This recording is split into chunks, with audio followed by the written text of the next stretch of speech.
মুস্তাফিজুর রহমানকে দিয়ে পরীক্ষা নিরীক্ষা করতে গিয়ে তার ক্যারিয়ারটাই শেষ করে দিবে চেন্নাইয়ের ভুল প্ল্যানিংয়ে মুস্তাফিজুর রহমানের ক্যারিয়ারটাই শেষ হয়ে যেতে পারে। তবে মুস্তাফিজুর রহমানকে দিয়ে তার কাটার করতে না দেওয়ায় এবার খেপে গেলেন জাহির খান। চেন্নাইয়ের কোচ ক্যাপ্টেনকে দারুণ শিক্ষা দিয়েছেন জাহির খান। এখানে মুস্তাফিজুর রহমান প্রথম ম্যাচেই ম্যাচ সেরা হয়েছিলেন, সেই মুস্তাফিজুর রহমান গত 3 ম্যাচ থেকে কোথায় হারিয়ে গেলেন? সবশেষ ম্যাচে তো বিলেন হয়ে ফিরে আসলেন কাটার মাস্টার। এখানে দলকে বাঁচাতে 19 রান ডিফেন্ড করতে হতো মুস্তাফিজুর রহমানকে, সেখানে 3 বলেই কাটার মাস্টার হারিয়ে বসেন চেন্নাই সুপার কিংসকে। তবে মুস্তাফিজুর রহমানের এমন বাজে পারফরমেন্সে কোনো দোষ দেখছেন না ভারতের সাবেক পেস বোলার জাহির খান। মুস্তাফিজুর রহমান আইপিএলে প্রতি বছর খেলছে, আন্তর্জাতিক ক্রিকেটে ইতিমধ্যেই সুনাম কামিয়েছে মুস্তাফিজুর রহমান। প্রথম ম্যাচগুলোতে মুস্তাফিজকে খুব ভালোভাবে ব্যবহার করেছে চেন্নাই, তবে সবশেষ ম্যাচে মুস্তাফিজকে বাধ্য করা হয়েছে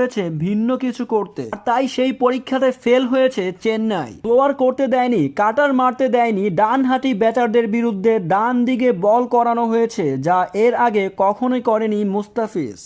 দিয়ে জোরে বল করানোর চেষ্টা করেছে চেন্নাই সুপার কিংস, তবে মুস্তাফিজুর রহমান যেই কাটারে স্পেশালিস্ট সেটা থেকেই তাকে বঞ্চিত করেছে চেন্নাই। এই তো মুস্তাফিজুর রহমান ব্যর্থ হয়েছেন আগের ম্যাচে। তবে এবার জাহির খান সব দোষ দিলেন চেন্নাইয়ের কোচ এবং ক্যাপ্টেনদের। তবে আরও জানতে এই চ্যানেলটিকে এখনই সাবস্ক্রাইব করুন।